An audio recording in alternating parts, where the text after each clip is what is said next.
So this is the first film out of the newly created animation production company 3QU Media, which was co-founded by John H. Williams, who's the co-producer on the first Shrek film, and that is basically what this film is trying to be.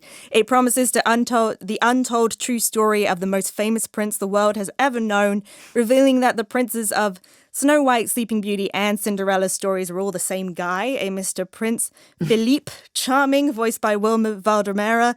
But he has a major problem because his charmingness actually comes from a curse that was placed on him as an infant by his father's spurned lover, who is speaking in this clip. He'll be a little heartbreaker, just like his daddy.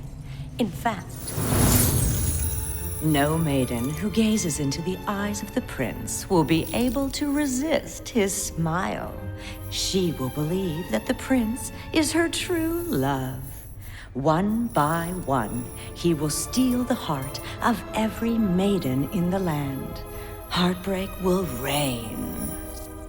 And when the sun sets on his 21st birthday, this charming curse will be sealed. And on that day, all love will disappear forever.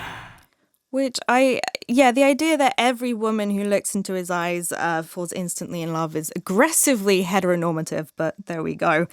So he decides to try and undo this curse by deciding who is the woman that he is in love with, and he's engaged to these three princesses and trying to figure out which one, but then a complication occurs when he bumps into jewel thief Lenora, voiced by Demi Lovato, who's had a tough life, and so she's locked her heart away and is immune to Philippe's charms. It's really working from the Shrek playbook, which is this contemporary twist to old fairy tales. For example, the three princesses are all these sort of spoiled, haughty valley girl types, voiced by High School Musical's Ashley Tisdale, Avril Lavigne, and Chinese... Avril Lavigne! And Chinese pop star Gem, which is a great array of voices. And it is a musical, but they're just pop songs that have been sort of crammed into the narrative. The princesses sing a song called Trophy Boy that I'm not really sure has anything to do with the plot. Is it a remake of Skater Boy by Avril Lavigne, but just with Trophy Boy replaced from Skater? It does sound like that, actually. It's like Trophy Boy, Trophy Boy. Amazing. So possibly, yes.